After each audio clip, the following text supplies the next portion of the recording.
For most of your adult life, weight probably felt like a fairly simple equation. Eat a bit less, move a bit more, and the number on the scale eventually followed along. Then somewhere around midlife, for a lot of people, that equation quietly stops behaving. The portions haven't grown. If anything, they've shrunk. And yet the weight doesn't move the way it used to, or it moves in the wrong direction entirely. The usual explanations get trotted out. Slowing metabolism, fading willpower. That's just what happens after 50. None of those explanations are entirely wrong, but they also aren't the whole story. And there's a specific piece of biology that textbooks spent most of the 20th century insisting adults didn't even have. Almost all the fat in your body is what's called white fat, and its job is simple.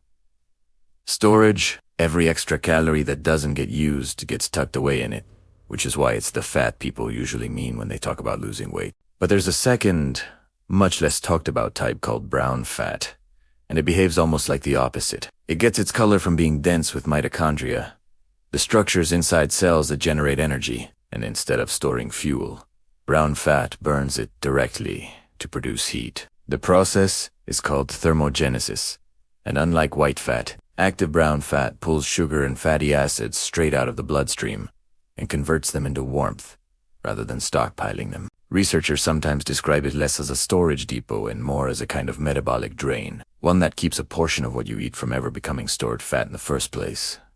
This isn't only about calories either. A reasonable amount of research now connects active brown fat to how the body handles blood sugar and insulin. When this tissue is switched on, it pulls glucose out of the bloodstream to fuel its own heat production. And several studies in people with more active brown fat have found better blood sugar control and improved insulin sensitivity compared with people whose brown fat shows little activity on scans. Scientists are still working out exactly how much of that benefit comes from the tissue itself versus other things that tend to travel alongside it, like better overall fitness or less visceral fat. But it's part of why researchers have gotten interested in this tissue well beyond simple weight management, treating it as a piece of the broader picture of metabolic health rather than just a fat-burning curiosity. For most of modern medicine's history, brown fat was considered a newborn's organ and nothing more. Infants can't shiver to generate heat the way adults can, so they rely heavily on brown fat to keep their body temperature stable. And the long-standing assumption was that this tissue faded away once a person outgrew infancy. That assumption held for decades,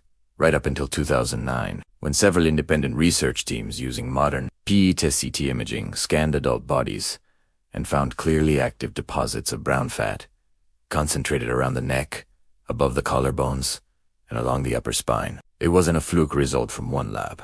Multiple groups found the same thing around the same time, and those findings are now generally regarded as the rediscovery of a tissue that had simply been overlooked, not one that had actually disappeared.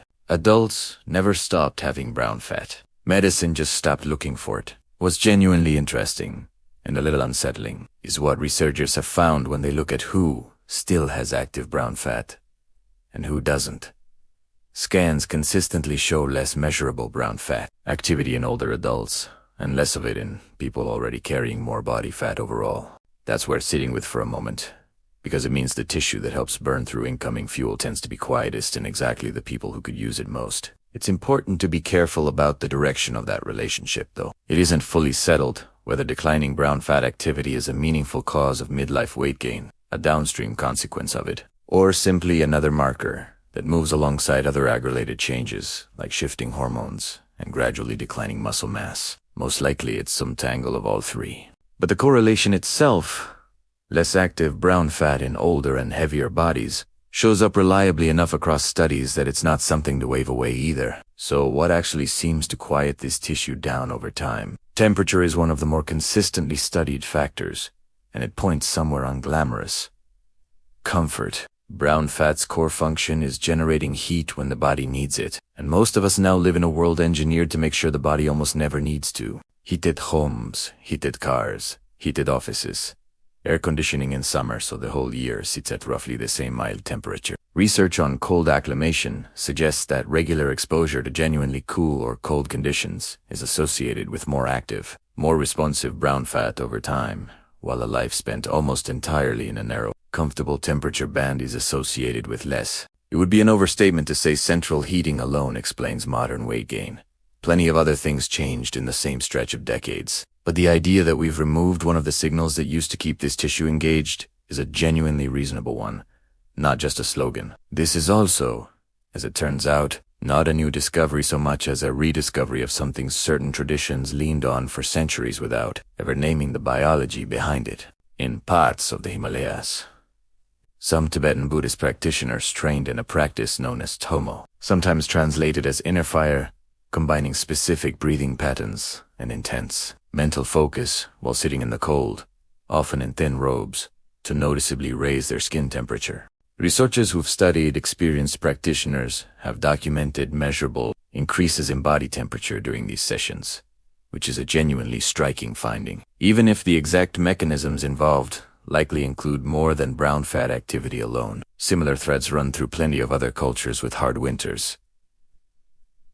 Cold water immersion among various Nordic and Northern European communities. Ritual cold bathing in different traditions. None of these groups had a name for brown fat or thermogenesis. What they had was generations of direct experience that deliberate cold did something to the body that constant warmth never would. If you want to actually apply any of this, the sequence matters more than the intensity, and this is worth taking seriously rather than skipping past. Cold exposure is a real physiological stressor. Blood vessels constrict, heart rate and blood pressure rise briefly. And for most healthy people, that's simply the expected, useful response your body is designed to handle. But if you have unmanaged high blood pressure, a heart condition, or any cardiovascular concern your doctor hasn't cleared, this is something to bring up with them before you start, not after you've already stepped into a cold shower. There's no meaningful benefit to rushing into the deep end here, and doing so tends to backfire in a very specific way.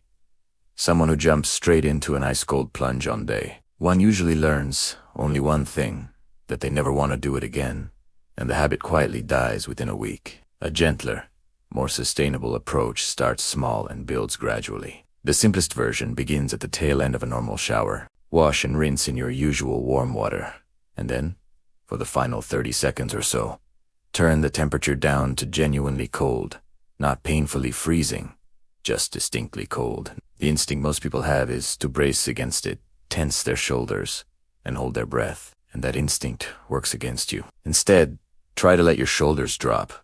Breathe slowly and steadily through your nose, and let the cold water land across the back of your neck and upper back, roughly where those brown fat deposits tend to concentrate. 30 seconds is a completely reasonable place to start and stay for the first week. After that, many people find it useful to add another 30 seconds or so each week, gradually working the cold portion longer or starting it a little earlier in the shower. On days it feels manageable, stepping outside briefly in cooler morning air with slightly lighter clothing than usual is another simple way to reintroduce the same kind of signal. What you can realistically expect, if you stick with it, tends to follow a fairly consistent pattern. On day one, the cold usually feels like an unwelcome intrusion, and your body will protest exactly the way you'd expect. But pay attention to what happens in the minute or two after you step out. A noticeable wave of warmth spreading through your chest and shoulders, often more warmth than the room around you would explain on its own. That's a reasonable sign of increased metabolic activity kicking in, and for a lot of people that afterglow becomes the actual motivation to keep going. By roughly a week in, the same cold that felt shocking on day one tends to feel far more ordinary. The gasp response fades, and some people even start anticipating those last 30 seconds rather than dreading them.